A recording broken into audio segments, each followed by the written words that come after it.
नमस्ते दोस्तों, कोहनी तक हाथ जोड़ के नमस्ते। कुछ साल पहले एक गाना आया था जो एमपी टूरिज्म को प्रमोट करने के लिए था कि एमपी गजब है, सबसे अजब है, इस तरह का। लेकिन असल बात तो ये है कि यूपी गजब है। हमारा यूपी, जहाँ से हम आते हैं, वो यूपी गजब है। और उसको उत्तर प्रदेश इसीलिए कहा जाता है क्योंकि वहाँ हर प्रश्न का उत्तर प्रश्न करने से पहले मिल जाता है। और कुछ लोग उसको प्यार से उल्टा प्रदेश भी कहते हैं, और कहें भी क्यों नहीं, वहाँ एकदम उलटबांसी चलती ही रहती है। जब सारी दुनिया धार्मिक मामलों में मानवता को ऊपर रख रही है और सब कोशिश कर रहे हैं कि सभी धर्मों के लोग मिलजुल के आपस में रहें। कई जगह दुनिया में तो ऐसा हो रहा है कि धर्म पीछे आ गए हैं, नास्तिकता आगे आ गई है।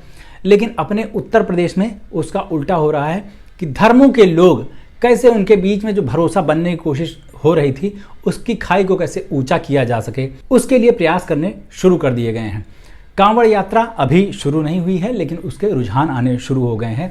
उत्तर प्रदेश के मुजफ्फरनगर ज़िले में एक अधिकारी ने फरमान जारी कर दिया है कि जो कांवड़ यात्रा का रूट है, उसके आसपास जो लोग अपने ठेले वेले लगाएंगे ना, खाने पीने की दुकानें लगाएंगे, वो अपना पूरा नाम पता वगैरह जो भी है, पहचान बेसिकली, वो अपने ठेले पर लिख के रखें, ताकि उधर से गुजरने वाले कांवड़ियों को कोई कन्फ्यूज़न न रहे कि वो मुसलमान के हाथ का दिया हुआ खाना खा रहे हैं या हिंदुओं के हाथ का दिया हुआ खा रहे हैं, तो उनको कोई दिक्कत ना हो। अभी तक अपने देश में ये देखा जाने लगा था कुछ साल पहले तक कि जैसे कांवड़िए निकलते थे तो मुस्लिम आके उनकी सेवा भी करते थे, उनके लिए खाने पीने का प्रबंध करते थे। और भी कई बार हिंदुओं की जो धार्मिक यात्राएं निकलती थी तो उसमें मुस्लिम आगे खड़े रहते थे, कई बार उनका साथ देने के लिए, शरबत पिलाने के लिए, उनके लिए बाकी की जो भी काम हो सकते हैं उनके लिए करने के लिए तैयार खड़े रहते थे। इससे क्या होता था कि धार्मिक सद्भाव दोनों कम्युनिटीज़ में बढ़ता था। इसी तरह मुस्लिमों के जब मुहर्रम के जुलूस वगैरह निकलते थे तो हिंदू भी उसमें शिरकत करते थे। कई तो उसमें पायक बन के चले भी जाते थे, नहीं भी जा पाए तो उनको अपने दरवाजे पर नाश्ता पानी वगैरह कराते थे। ये अभी तक हम लोगों ने 10-15 साल पहले, 20 साल पहले तक देखा है। मैंने खुद अपने बचपन में ये सब चीज़ें होती देखी हैं। लेकिन अब ये नया भारत है, यहाँ पर सब कुछ नए तरीके से होगा। और जो दुनिया में हो रहा है ना, कि दुनिया विकास की तरफ जा रही है, दिमाग खुलता जा रहा है उसका, और वहाँ मानव सभ्यता जो है वो सीढ़ियाँ ऊपर की तरफ चढ़ रही है, हमारे यहाँ नीचे की तरफ चढ़ती जा रही है। अच्छा, मेरी चिंता कुछ और है। सिर्फ फलों की दुकान पर, सैंडविच की दुकान पर, चाउमीन की दुकान पर नाम लिख देने से काम नहीं चलेगा। आधार कार्ड वगैरह भी उसमें चिपकाए जाएंगे तब भी काम नहीं चलेगा। क्योंकि मैंने देखे कई सारे मुस्लिम्स के नाम भी गुड्डू, पप्पू, मिंटू, मुन्ना, बबलू टाइप के हो सकते हैं, और आधार कार्ड पे भी उनके यही नाम रहते हैं। तब फिर कैसे उनकी पहचान होगी? क्या कांवड़िए वहाँ अपनी कांवड़ किनारे रख के उनकी चड्डी उतरवा के खतना चेक करेंगे करवाया है कि नहीं? कैसे आखिर पहचान हो पाएगी कि ये हिंदू की दुकान, ये है मुसलमान की? और अगर उस खाने पीने की दुकान से, फलों की दुकान से किसी तरह धर्म बचा के अपना आगे निकल जाते हैं, लेकिन क्या पता जिस ट्रक पे लद के कांवड़ वाले जा रहे हैं वो किसी अकबर की हो, या जिस बाइक से वो जा रहे हैं उसमें जो पेट्रोल डाला गया है वो पेट्रोल पंप किसी मुस्लिम का हो, वो, या जो उसमें नाजिल पकड़ के डालने वाला है उसका नाम आरिफ हो। हर मौके पर खतरा मंडरा रहा है। मुझे तो लगता है कि कांवड़ियों के रास्ते में आने वाले हर महिला, पुरुष, बच्चे, बूढ़े, सबके गले में एक चौड़ा सा पट्टा, और उस पट्टे में तख्ती लटका देनी चाहिए जिसमें उसका नाम, आधार कार्ड, सब कुछ में चस्पा हो, ताकि उन पर नज़र पड़ते ही जान जाए कांवड़िए कि इनसे हमको बच के रहना है, इनसे हमारे धर्म को खतरा हो सकता है। तब फिर जाकर इन अफसरों का जो सपना है एक सुरक्षित कांवड़ यात्रा संपन्न कराने का, वो पूरा होगा। अब देखिए, किसी भी फैसले को जस्टिफाई तो किया ही जा सकता है। अभी देखिए, कर्नाटक में आरक्षण दे दिया था 100%, उसको भी जस्टिफाई करने वाले आ ही रहे थे, लेकिन उसके पहले यू टर्न लेना पड़ा। तो सरकारी निजाम चाहे तो जस्टिफाई हर किसी चीज़ को कर सकता है, क्योंकि उसके पास आईटी सेल होता है, उसके पास अंग्रेजी बोलने वाले कुछ इन्फ्लुएंसर्स होते हैं जो उस फैसले के पीछे की साइंस एंड टेक्नोलॉजी बता के लोगों को बेवकूफ़ बना सकते हैं। कई सारे लोग जिनके अच्छे फॉलोअर्स होते हैं वो इस पक्ष में माहौल बनाने की कोशिश करते हैं और विक्टिम को ही दोषी साबित करने की कोशिश करने लगते हैं। ये सब चीज़ें बड़े आराम से हो सकती हैं, क्योंकि सारा खेल नैरेटिव का है, सारा खेल इमेज का है। जो पब्लिक का नैरेटिव अपनी तरफ काम करने में कामयाब हो जाए, बल्ले बल्ले उसी की है, बाकी सबकी निकल्ले है। तो अब लोग पूछ रहे हैं कि उत्तर प्रदेश में जो फैसला लिया गया है, जो अधिकारी ने लिया है, क्या ये वापस हो जाएगा? ऐसा लगता तो नहीं है, क्योंकि अभी यूपी में राजनीति अलग लेवल पे चल रही है। यहाँ पर सभी अपने अपने काम में बिजी हैं।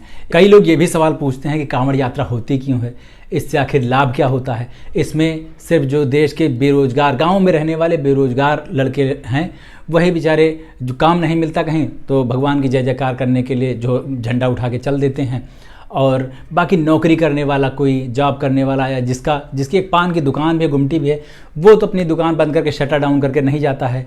इससे कितनी परेशानी होती है लोगों को, ट्रैफिक जाम होता है, ट्रैफिक डाइवर्ट करना पड़ता है, रास्ते में तंबू गाड़ के रख दिए जाते हैं। तो इन सब लोगों से मेरा तो मन यही कह रहा है कि कह दूं कि जब मुहर्रम में जुलूस निकलते हैं तब तो कुछ नहीं बोल पाते, लेकिन मैं वो नहीं कहूँगा, क्योंकि जो बात है ना इसमें वो सबके लिए, सभी धर्म वालों के लिए, कि देखिए भाई, अगर आप लोग धर्म की रक्षा नहीं करेंगे, भाई आप लोग काम धंधे से लगे हुए लोग हैं, आप लोग बिजनेस करने वाले लोग हैं, नौकरी चाकरी वाले लोग हैं, तो क्या चाहते हो कि जो मुट्ठी भर लोग धर्म को बचाने के लिए लगे हुए हैं वो भी उससे अपना मुंह मोड़ने और नौकरी मांगने पहुंच जाएं, हैं?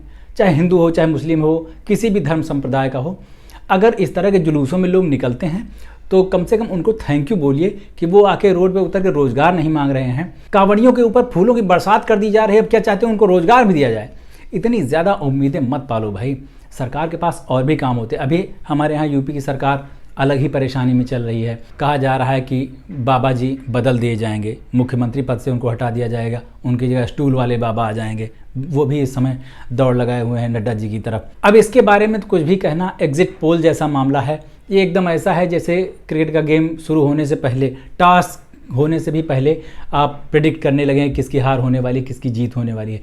मौसम की भविष्यवाणी इससे ज़्यादा सटीक निकल सकती है, लेकिन अभी या यूपी का ऊंट किस करवट बैठेगा ये किसी को पता नहीं है। कुछ लोग कह रहे हैं कि देश में बेरोजगारी इस समय चरम पर है, मतलब पिछले 45-50 साल में सबसे ज़्यादा है।